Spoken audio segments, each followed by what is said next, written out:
Welcome back, guys, to review and discussion for Unordinary episode 335. Literally recording this right after the stream because I promised you guys that I would get it out for you guys tomorrow.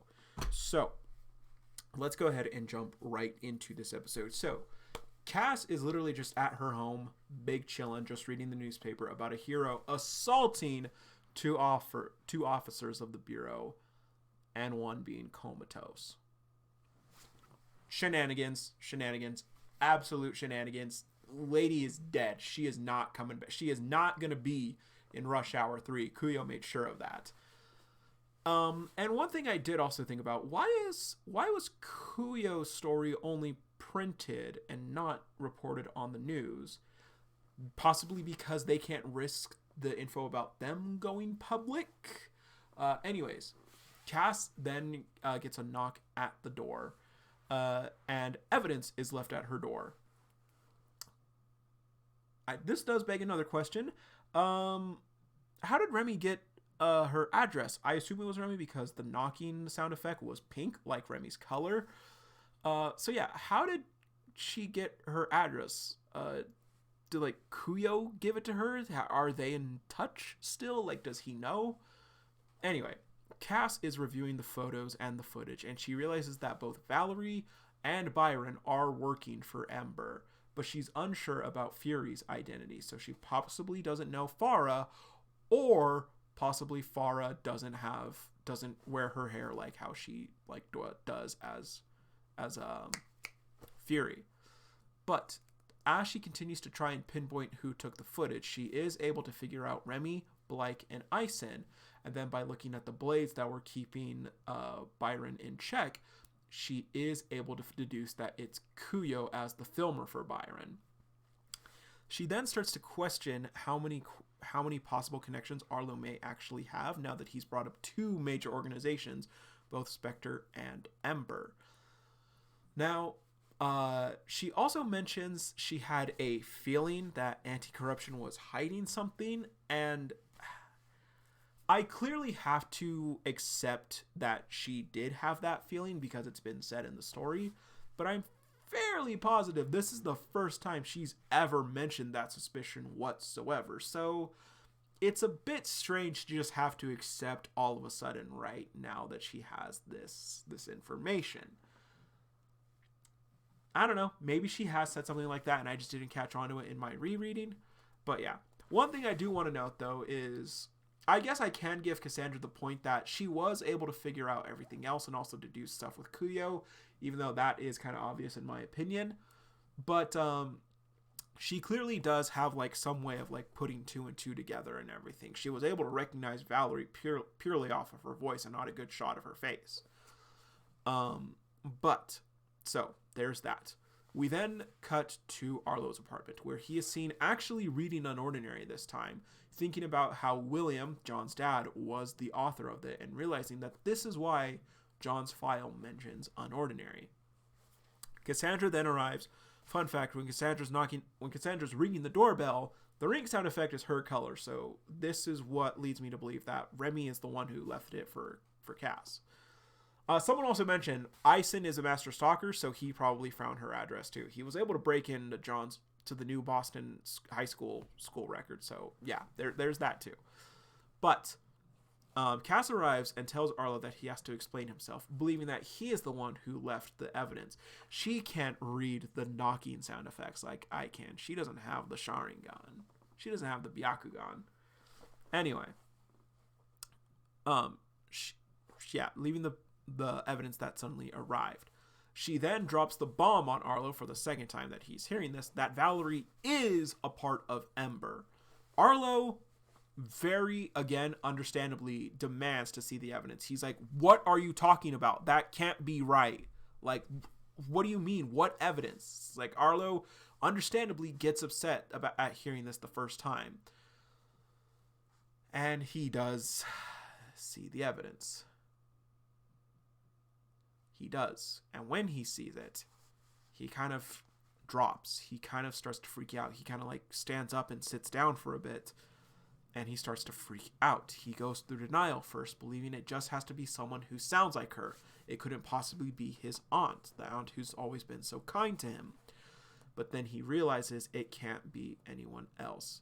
He thinks back to her being so kind as a child and kind of begins shaking. He thinks back to everything people have told her, when Remy told him, when he also thought, like, Remy, like, who else could Remy instantly make an enemy of? Like, who would try to coldly murder Serafina like that?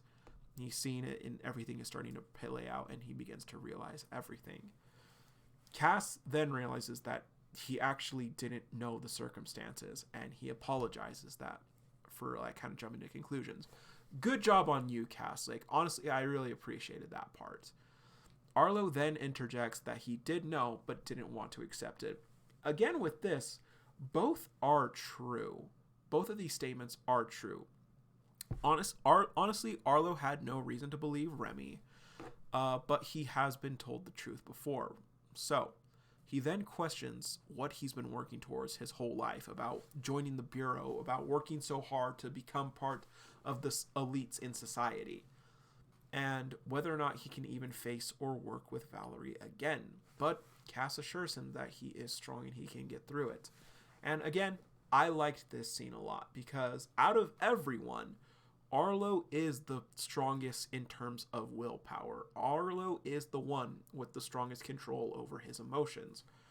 If anyone can get through their hardships, it's Arlo. Arlo can do this so long as he remembers to rely on those who care about him. Anyway, Arlo even asks how she can stay so calm about this, and she tells him it comes from working in anti-corruption and being trained to kind of deal with situations like this.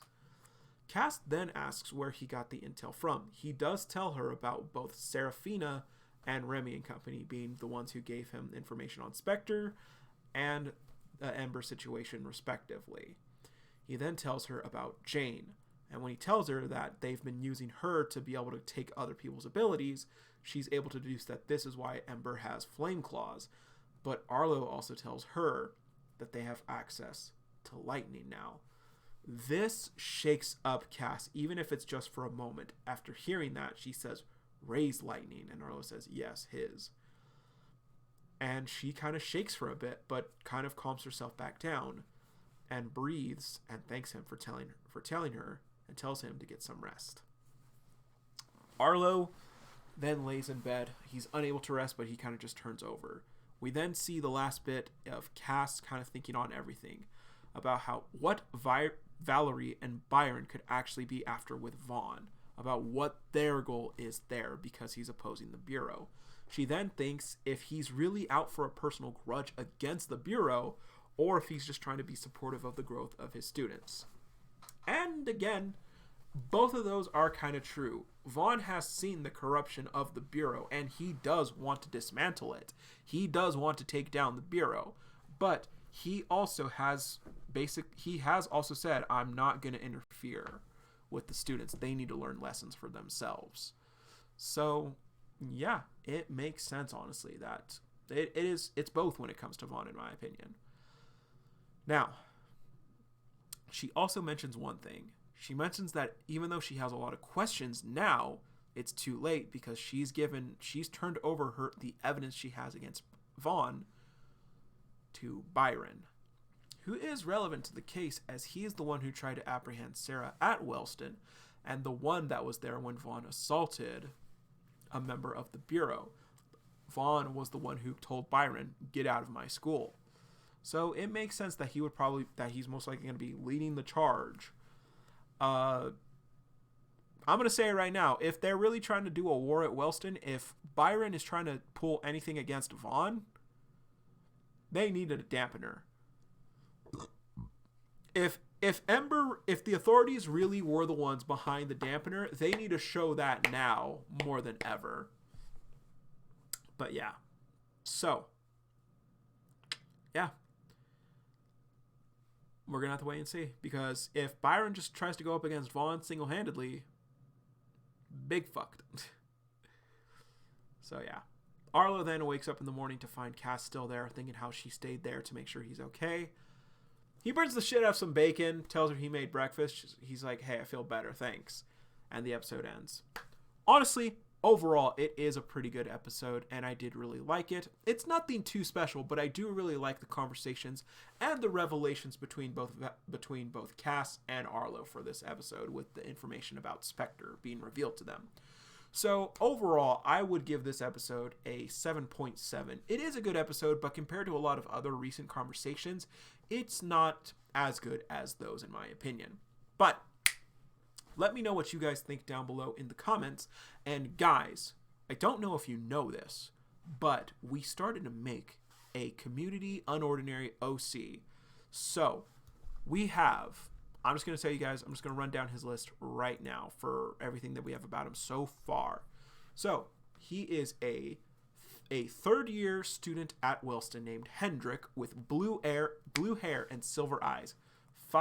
He's a 5.9 on the ability level. He's 5 feet 8.5 inches, and we have a ponytail hairstyle similar to Yukanda from D Gray Matter, or D Gray Man, I think is the anime. But why is that relevant? Well, because like I said, it's a community OC, and we didn't have as big a group at the end of the stream as we did at the beginning. So, guys, think about an ability that you would like Hendrik to have, what we want to give our boy. What ability is he going to have? So think about that. Put it in the comments as well with your thoughts about this episode, or just think about it and come back next week with that ability suggestion. So, yeah, guys, thank you all so much for watching. The review and discussion for episode 336 will be up standard, normal, as fair. But yeah, thank you all so much for watching, guys. And as always, everyone, see you, Space Cowboy.